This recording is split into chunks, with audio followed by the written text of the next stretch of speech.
Chan, acid rapper. Happy faggot slapper. Or Rocky Rocket launcher. Shake that Laffy Taffy. Baby, she do that thing for 3 weeks. Chance on acid, cruising on that LSD. Oh yeah, that's me. What in the song? What's your favorite words?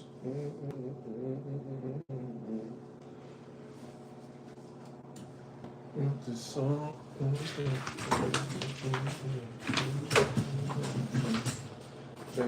Keys, you do that thing for 3 weeks. Oh yeah, that's me. This is my favorite song, you just don't know the words.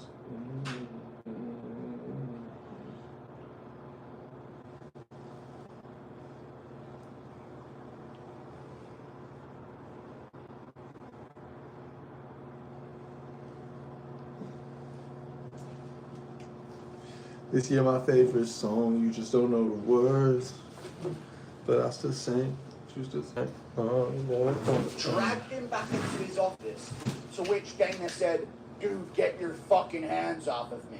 Now, this sounds like absolute fucking bullshit from Dana White, okay? This sounds like complete bullshit, and it sounds like a far-fetched story. So I think there's some layers to this, and that's what we're going to go through in today's video. I'm going to play this story from Dana White, but I think there's a reason why he's coming out with this now, years later, instead of before, because it's such a far-fetched story that nobody thinks it would be believed a bit more if he came out with this now. This is what's going down, okay? So Dana White has always hated Francis Ngannou, all right? He's always been trashing him, but never brought up this crazy story where he marched into his office, grabbed him by the shirt, dragged him back in and demanded a 50K bonus. Never came out with that story. It was bigger in the pictures.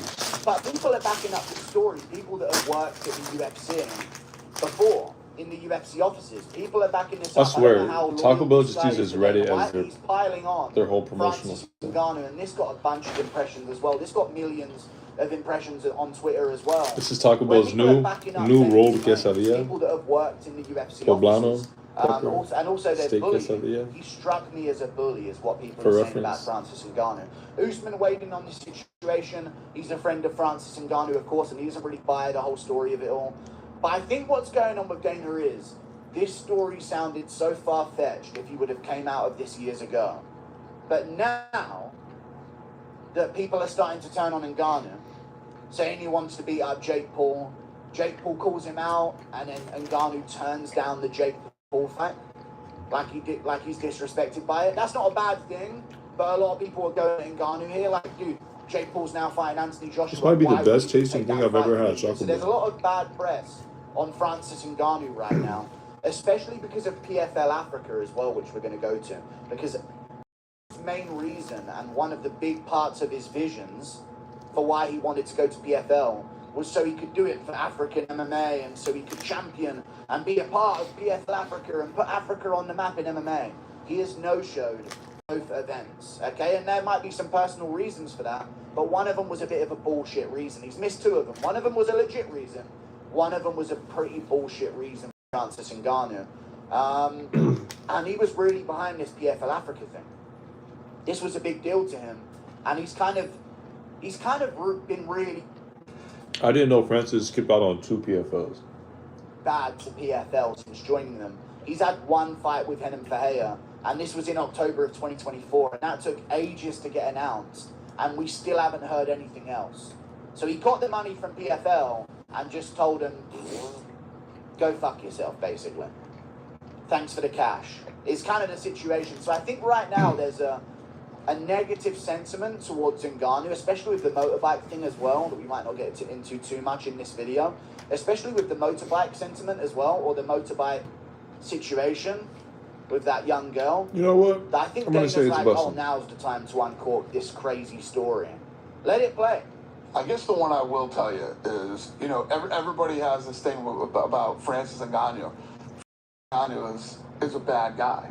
He's not a good guy. But John Jones is...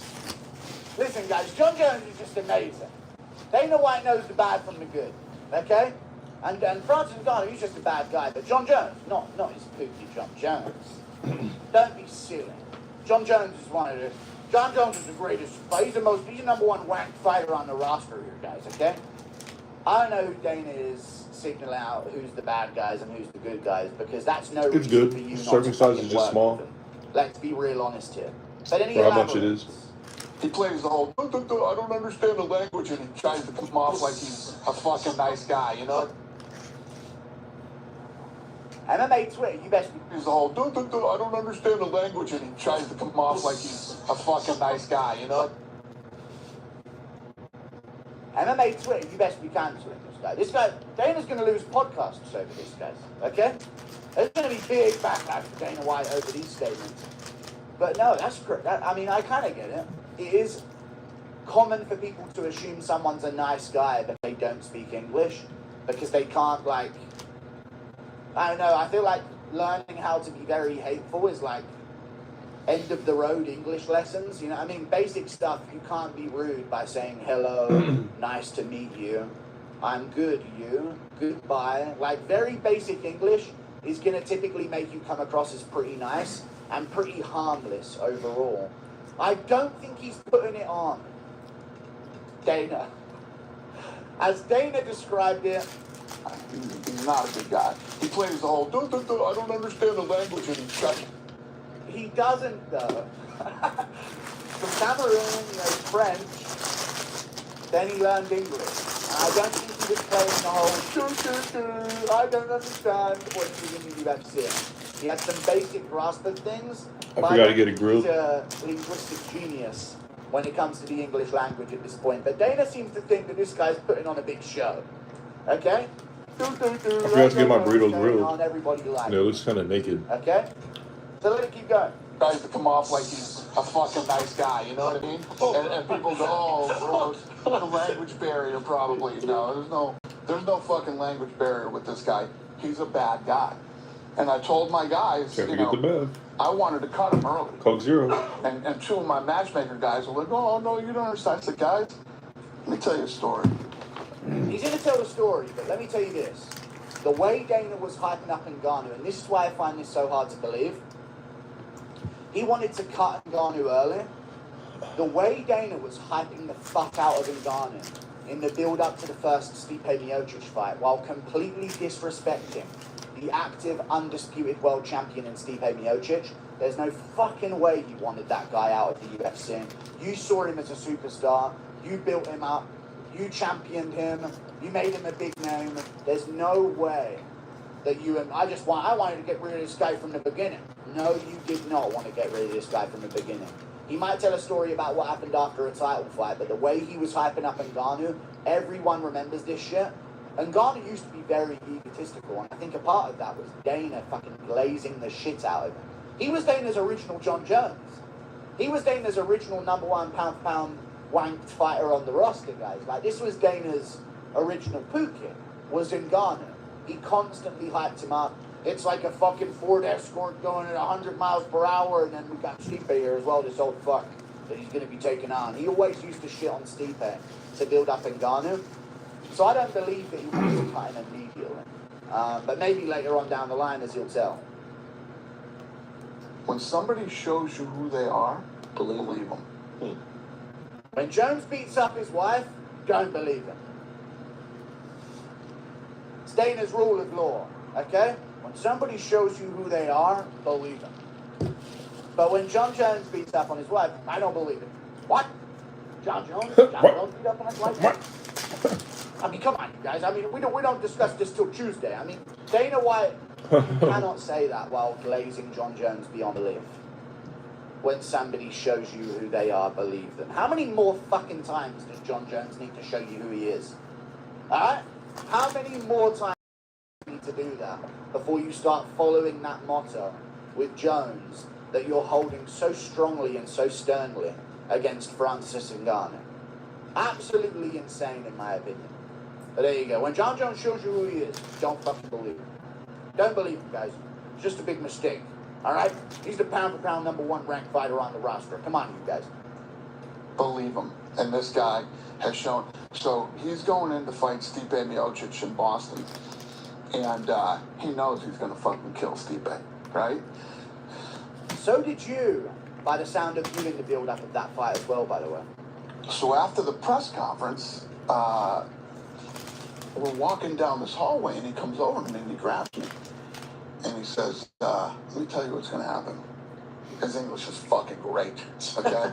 No language barrier whatsoever. When Ngannou putting on an act, apparently. There's lots of layers to this. It's not just one accusation. And Ngannou's talking like Eubank Senior back there, apparently, is what I'm hearing. Let me tell you something, Dana, okay? Pretty exquisite stuff is what I'm going to do to Stipe. There's layers to how much he's calling out Ngannou here. It's not just the story. This guy's apparently like a linguist that pretends to be, I don't know what I'm saying, in front of everyone else. This might be, it's so far-fetched, I kind of want to believe it, but I know it's bullshit. when this fight's over, you're going to book me a private plane to Paris.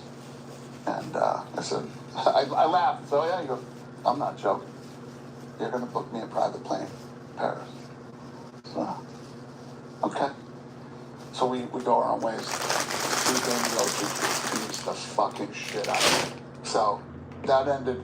That's the only time I've ever heard Dana glaze Steve there. Just keeping it real. Other than to like prop up a 42-year-old that John was easily going to be. That's the only real time I've heard Stipe really be glazed by Dana White. Because you weren't glazing him in the build-up of that fight whatsoever. That whole conversation. And he had just fought. And he comes up to my office. And, he's in the hallway or whatever, hanging out. And I said, come on in, what's going on? And he was pissed off that he didn't get a $50,000 bonus in his last fight, that he didn't get the bonus in the night. And I said, well, Francis, you didn't get it because this, that. And he's in my office and he's arguing with me. And I'm like, yeah, this guy got this guy got that, and this is why. The conversation's over, I'm starting to leave, and he grabs me by my shirt. Fuck. And like pushes me back in my office, and I said, dude, get your fucking hands off me. Yeah, buddy. Yeah, that's what Dana said to him, dude. Yeah, you best believe it. And this is the truest part, guys. You gotta really believe this bit. That's a crazy story to tell, but trust me, Dana's a fucking badass, you guys. Okay? This is a fucking badass guy right here. Dana went in the clutches of Ngannou's hand as he lifts Dana up by his shirt, is saying, dude, get your fucking hands off me. Okay? Because otherwise Dana's going to whoop that up. Okay? That's what I'm hearing. Dana, trust me, guys, Dana White's a fucking dude. You don't want to mess with Dana. You really don't want to mess with Dana. He'll tell you, he's not even scared of Ngannou. Get your fucking hands off of me, he says. Wild. That's the one part I don't fucking believe. This is a crazy story to hold on to. Why was this not said sooner? There's a few seconds here. I want to see if he mentions anything. Those were the words that came out of you when Francis and God grabbed you by the shirt? Yeah. I'm a fucking badass guy. Yeah, and I told that to Steiny yesterday, and he believed me as well. I bet he tells this to the fucking milk boys on the post table. I bet you. And then get this. If I had to rate the Taco Bell, And then I told Ngannou, you get your if I had fucking. to rate the Taco Bell, the roll, Shalia, poblano pepper, This is crazy. I give it like an 8 out of 10, even though the proportion or the portion, whatever, is kind of long. That custom burrito I did, like a 6 out of 10. Saying he's a terrible guy. We can let him rip here. This is from a while ago. Francis isn't a good guy. Clay's a good guy. I Told you. don't understand the language, and Consistent, even years before, to be fair. so he seems like he's a nice guy. He's not. Let me turn on some more lights in here. We'll never be in business. Yo, shout out to Moo. I met a dude from Georgia today at the dispensary named Moo. He's a bartender, John Jones will do and he hooked me up with a joint. Come on. Anything for you, John Jones. Moo like a cow. But listen, guys, we don't do business with Red him. Hot's hybrid. Shout out to him. He's a bad guy. We just don't want to do business with him. But John Jones. Chance on acid, cruising on that LSD. Look at this, guys. Look how far we came. UFC that you've continuously done there's something else. Is it the fact that he bitched Dana? I'm starting to think that Ngannou didn't just grab Dana by the shirt and Dana said, "Get your fucking hands off of me." I'm starting to think that at some point Ngannou threw Dana White across a room in his office into his fucking wardrobe of poker chips, and they all just fell on top of him as he sank towards the bottom of the floor. I'm starting to think there's more to that story than Dana White saying, "Get your fucking hands off of me, you damn dirty." I mean, he probably wouldn't have said that. But I'm starting to think there's more to that story. Maybe Ngannou fucked Dana White up in his office at one point, and that's where this bitterness has come from, because to say that while also doing business with Jones is absolutely insane. We don't like each other. He pulled some shit before the first Stipe fight, and then Stipe beat the shit that night. He actually, he owes me money because we had to watch that fight with him and the Black Beast. He should actually pay me back for me praying for it. Trust me, I don't think about Francis that much.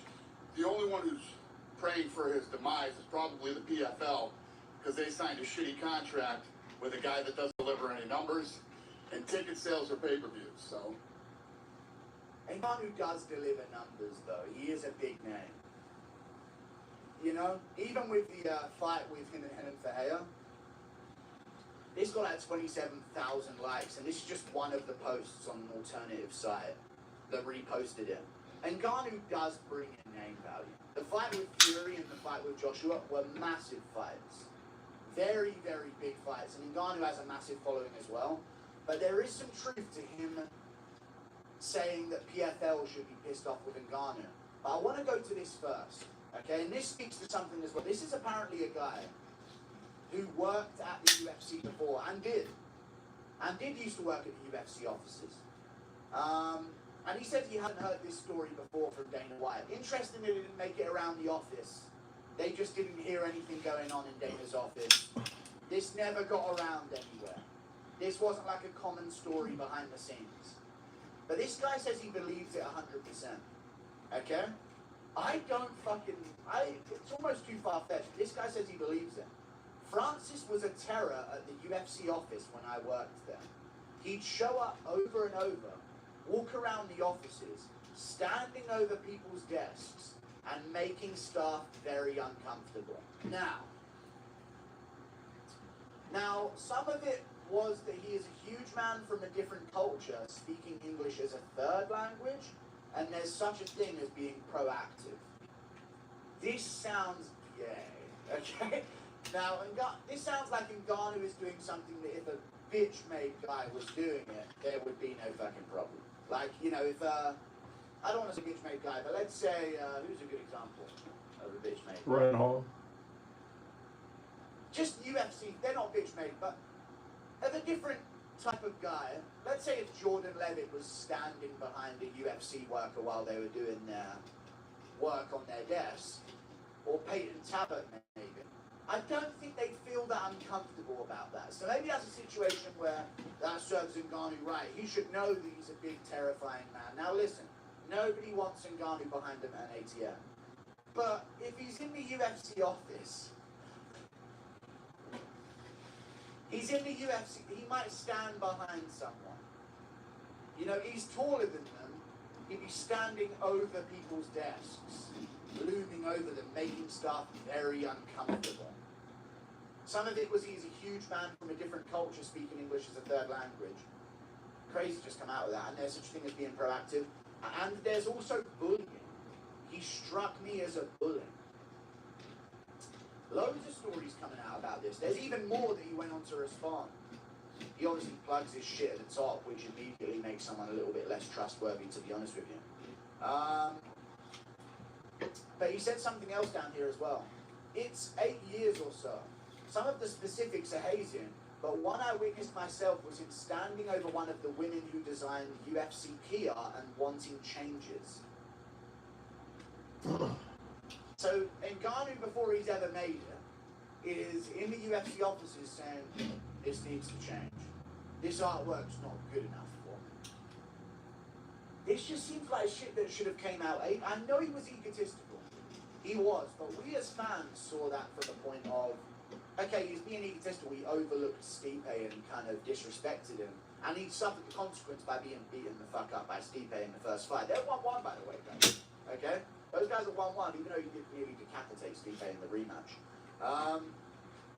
It's weird to hear this shit now. Don't misunderstand. Nothing like putting his hands on anyone, against famous claims. But he's a big, scary dude, and he had no business standing over people's desks telling them what he wanted.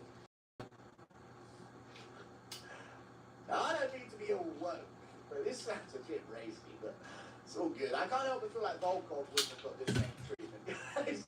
Almost all fighters are their worst selves on fight week. The pressure, the weight cut, etc. Francis was just unreal obnoxious to people just doing their jobs. Wait, so he would just randomly show up to the UFC corporate offices and just stand over accountants and shit? This sounds weird as fuck. Not accountants, but creative department, production, fight pass, PR. Weird is the word.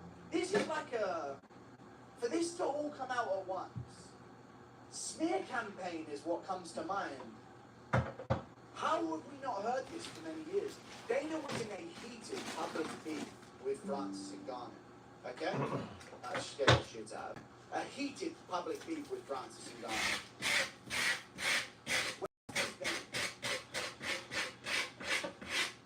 Isn't this the time? Wasn't that the time to come out with these kind of stories? So this should be came out with 2 days ago. Years later. I don't know what's going on. Is this how the make John Jones look good by comparison type of thing? Is it still going? And someone who's so far from what I've heard, done nothing like what John Jones has done in his life to make him work for the person. Well, to be fair, he did. Motorbike. I mean, a bit of a crazy situation there. But, you know, so in terms of like how he is to people, well, you know about but let's say. But other than that, it's not like he's got a history of like beating people like Jones does or anything like that, you know. So this is a weird story to me. I've seen a lot of people reacting to this like this is one big lie. I do think he was a bit of a contradiction with it, but it's all of this now, after it's sort of become a bit more normalized to go after Francis Ngannou, because Dana White recently came out of this as well. Well, no, this was a while ago when he said this about PFL. Praying for his demise is probably the PFL, because they signed a shitty contract with a guy that doesn't deliver any numbers, and ticket sales or pay-per-views, so. I don't believe that, but I do. PFL was really annoyed with Francis Ngannou because Ngannou was called. Now this is like another recent thing, but we'll go straight to the PFL here. He was really championing the fact that he's doing this because he's a nice guy and it's not about the money. It's about building PFL.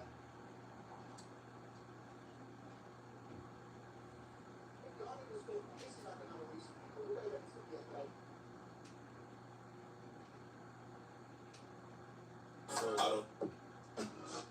Gina, baby, I don't have no money. I don't have no end. Gina, I'm ass out. I'm going through something.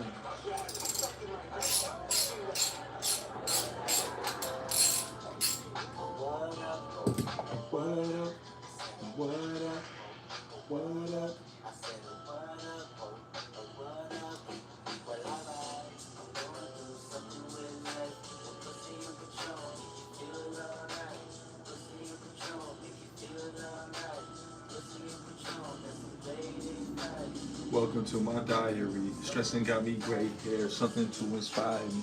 Rather than society's woes, let me go, let me shut a little bit of love. I want diamonds too, running from Players Club. Welcome to my diary. Stressing got me gray hair, something to inspire me. Rather than society's woes, let me go, let me shine a little bit of love. I want diamonds too, Ronnie on Players Club. I used to have a 9 to 5, fresh out of school, that was 05. That bitch was racist, got me fired. That must have been I had no job. Wishing in my mama's name. Stop against my roles, man. Trust me, rush me for something my cousin probably did. Guilty by association, story of my life, man. Get life, man. Oh, to the Louis birth. Cycles up with stopping all these trying to go beyond the margin, maintaining my margin as I dream. So while I go through all this fucking bullshit, what you call it, life itself, no one help, let me scroll through my Blackberry. Pussy and Patron make you feel alright. Pussy and Patron make you feel alright. Pussy and Patron is some great advice. I'm going through something with life. A pussy and Patron make you feel alright. Pussy and Patron make you feel alright. Alright.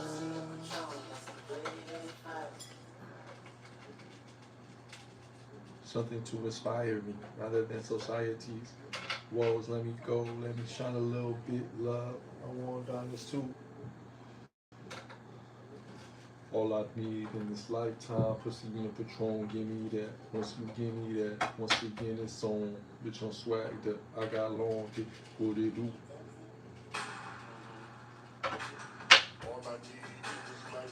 Pussy and Patron, give me that. Once you give me that, once again it's on. Bitch, I'm swagged up. I got when I'm on that school. What it do?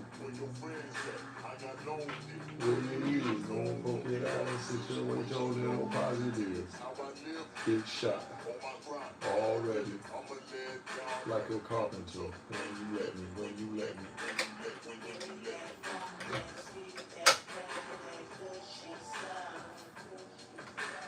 Can't get enough of how you feel. It on the leg, baby.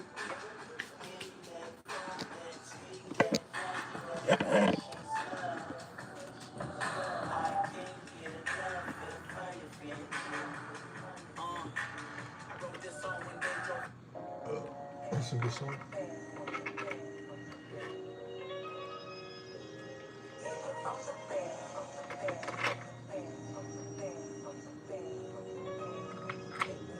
Hit it from the bed.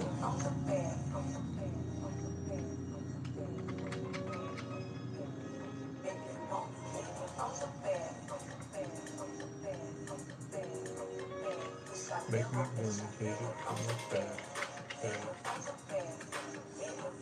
She wish she never let me hit it from the fucking back. Back. She wish I never. She wish.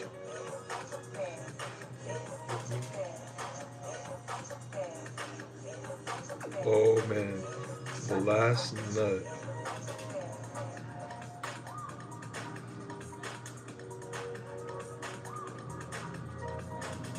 We're almost done with this build. We're almost done with the build.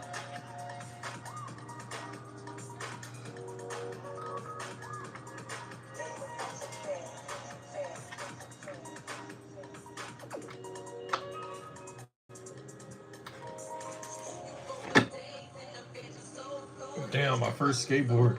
My first like legit skateboard. Right here.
Wish you never let me hit it from the back.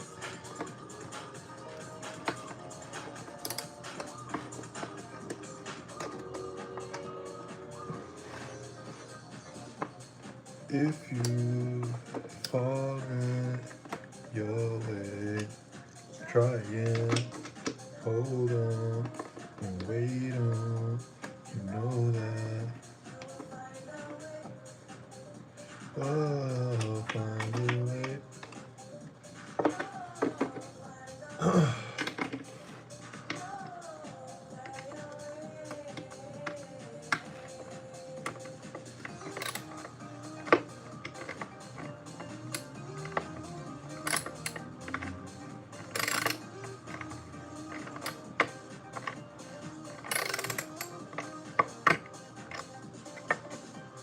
Show your love always.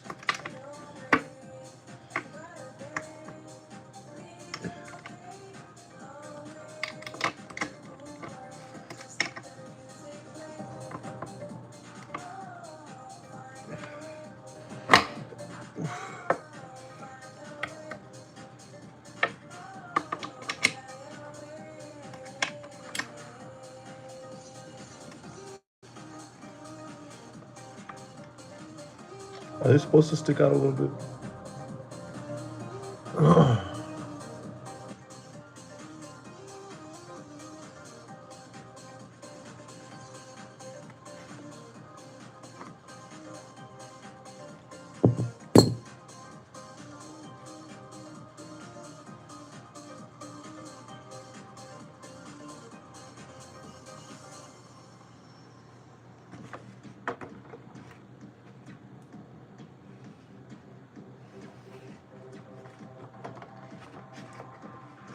It's done, guys. It's really done.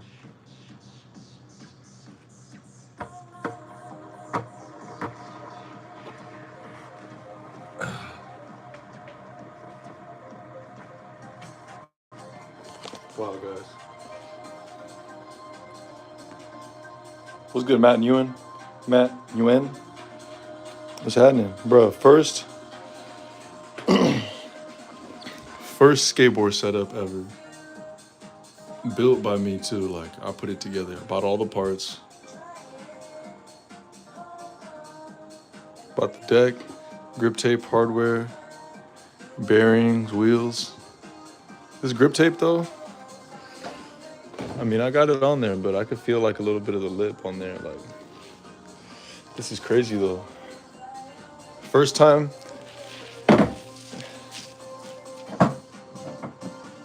Wow. This is crazy. First time any of this has been written on.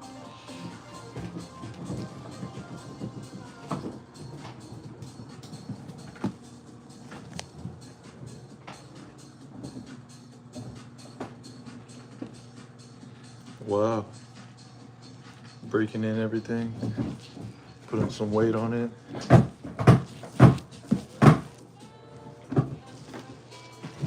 Oh, shit. That's not how I ride. That's why I feel weird.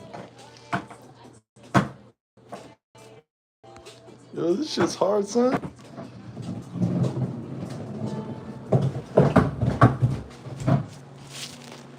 Damn, son.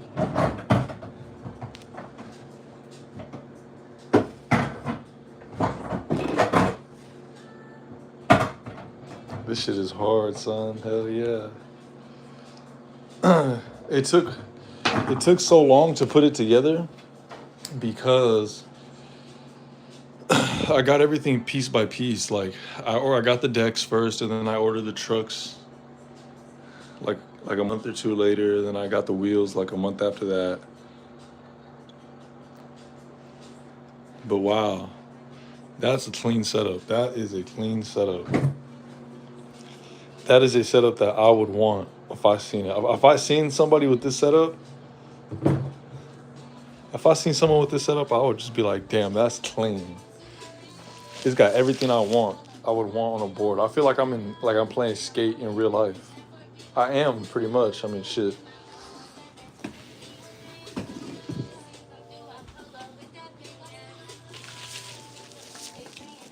Some mini logo risers.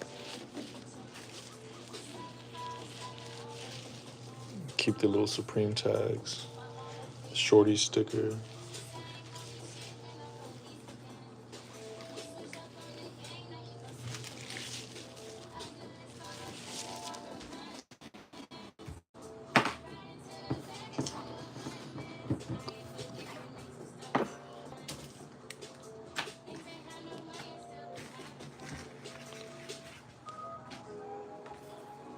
Some stickers.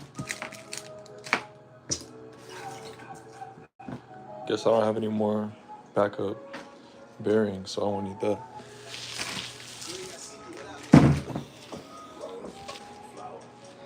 My other Supreme deck is gonna just be on display.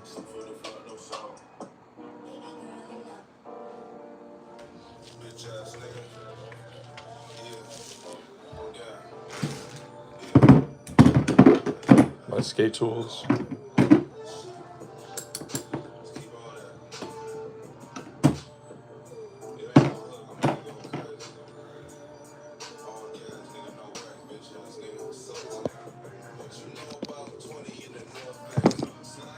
In the under, no trace, no place. We on a big bridge.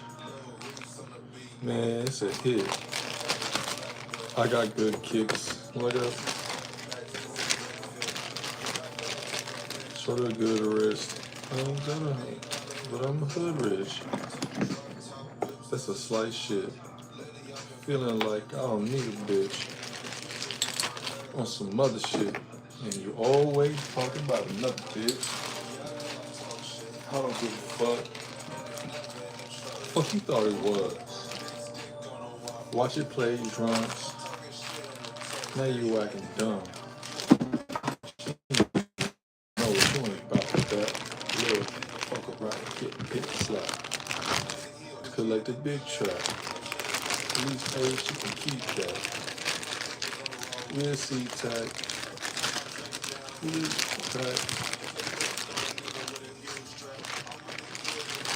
I ain't gotta flex. You can get whacked with a mixed bitch. That ain't about shit. Shit.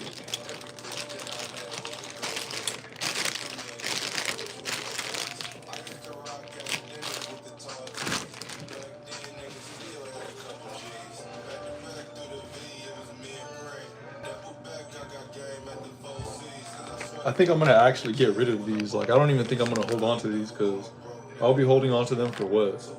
Like, these are stock wheels. I'm gonna get rid of these actually.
Bro, look at the setup. I could finally take a before and after picture of my setup and just be like, yeah, that is a skateboard.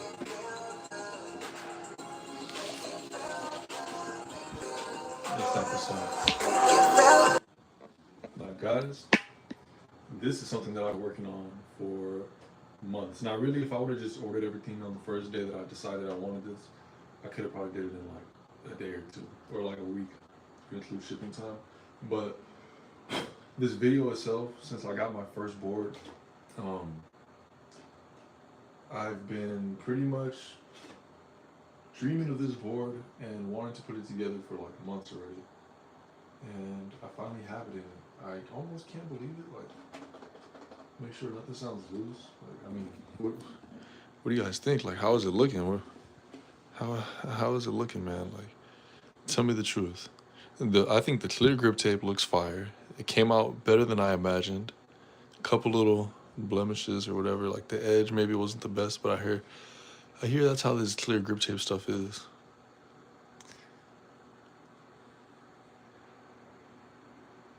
Oh yeah, it's because I used that thumbnail. I used that thumbnail because I ate Taco Bell in the beginning of this stream. But the purple shirt's right here. What's good, guy, Mr. Burner, YouTube account. Look at my skateboard, bro. This is my baby. I got a car, I got a bike, now I got a skateboard. Check me out, bro. And this is a high quality skateboard too. This ain't just my bike. My bike is a random Walmart bike that I didn't even buy at Walmart. I got it on OfferUp. This Supreme Independent Truck, Supreme Deck. You know the bearings. And these nano cubics, bro.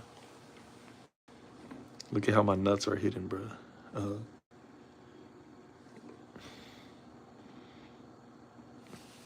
No nuts sticking out.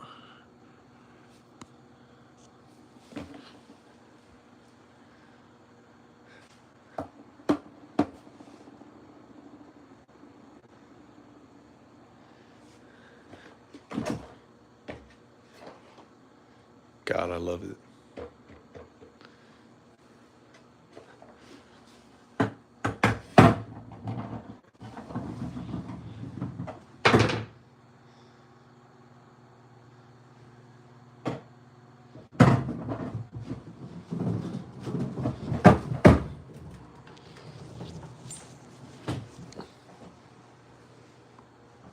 This shit is so sick to me. I finally got a good an actual good skateboard. I'd never even had a skateboard. Haven't even had a skateboard this whole time. I've only had a cruiser. This is my other skateboard setup. Check this out.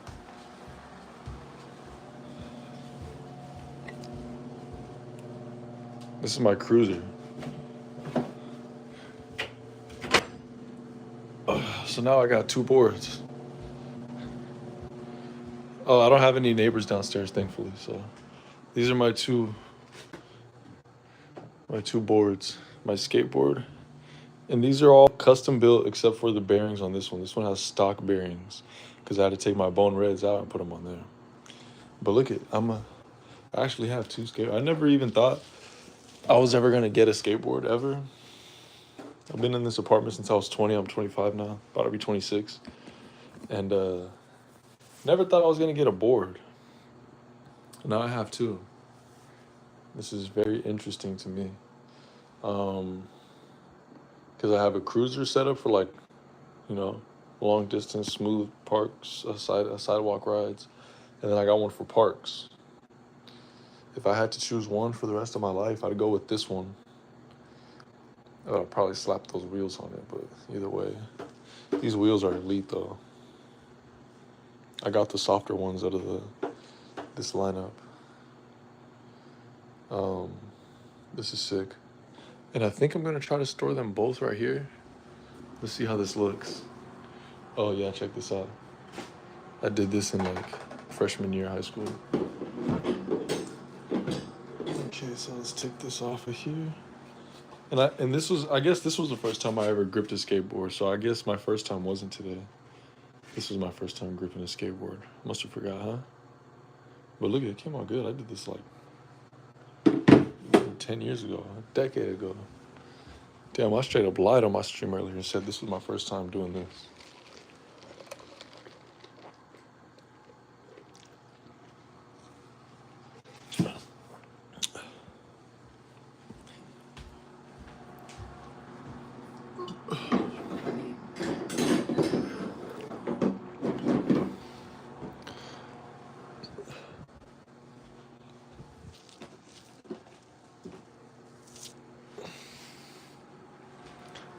Oh no, this ain't gonna work because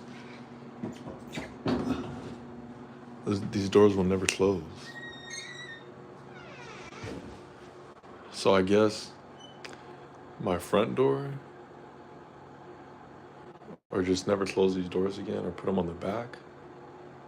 On the back of the door there's no flavor on putting them on the back of the door. But to be fair, I never close these doors anyways. Never close this door anyways.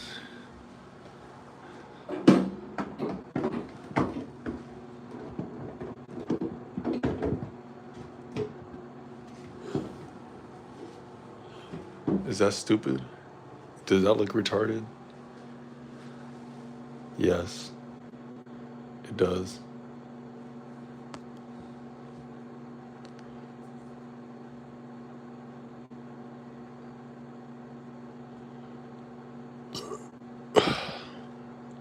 Skateboards looks big as shit. I know they're not the same length, or they're about the same length, but it looks megatastic. Yo, I'm so happy with this. I've been wanting this for so long. I've been wanting this I wanted this before I wanted my fishing setup. And now I got I done picked up a whole new hobby in the time that I picked up the skateboarding hobby and before I even got a thing. Looking super poser because I got the Supreme board with the Supreme trucks. I don't care. I don't care if I look poser.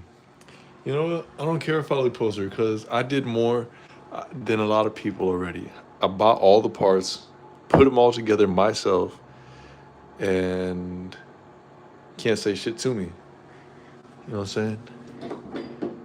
I ain't write it yet, but that's because I put together the motherfucker 10 minutes ago. Bro, I'm happy as shit with this. Like, man.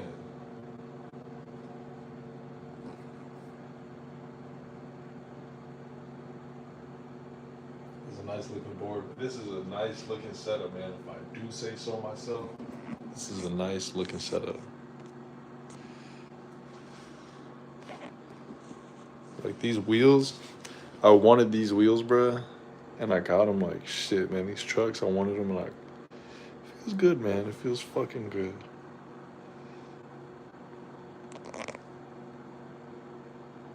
Homie.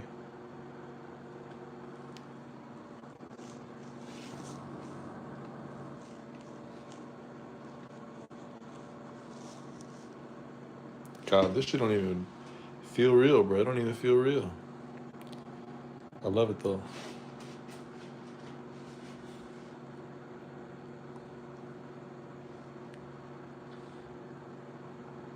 What about UFC this Saturday, though? UFC Qatar?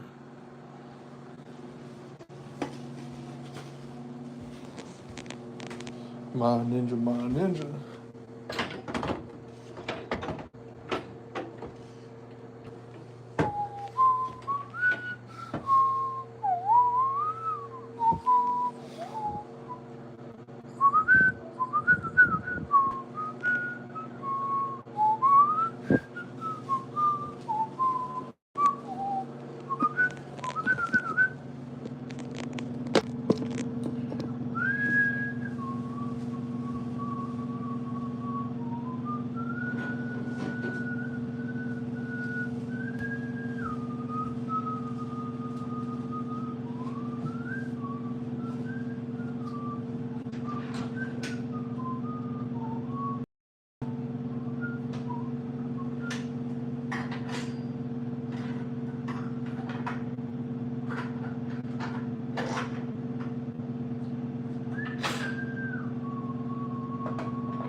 I'm sacrificing looking at my people to hang up my board.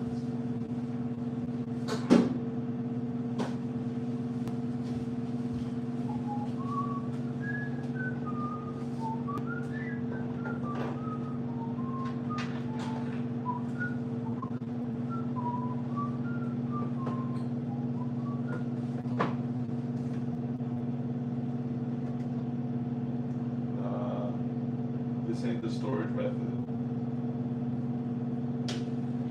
This ain't the proper storage method of these. I mean, one board is fine right there. One board works fine. But two boards.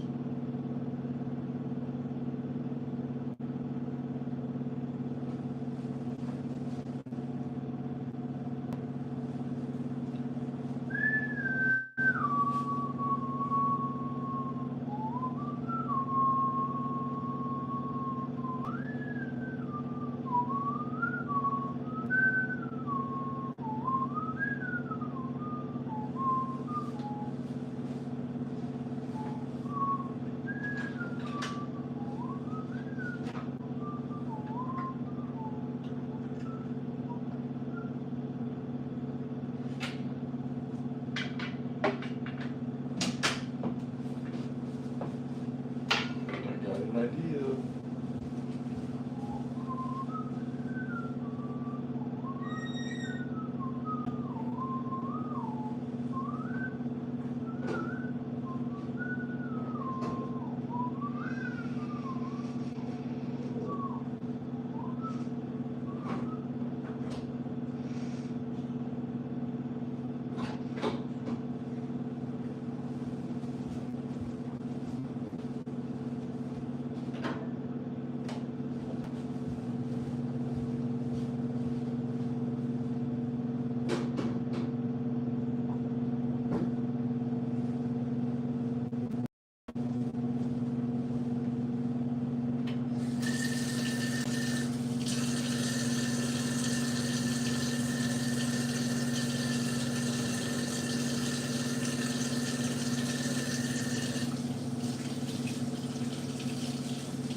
All right, here. Here's where I got them stored for now. It's okay, that door didn't want to close anyways, but this is where I got them for now. Until I come up with a better storage solution, this is my boards. And I'm super happy with them. Grip tape though. I'll need to trim it right there or something, but either way, I'm ending the stream right here. Peace out.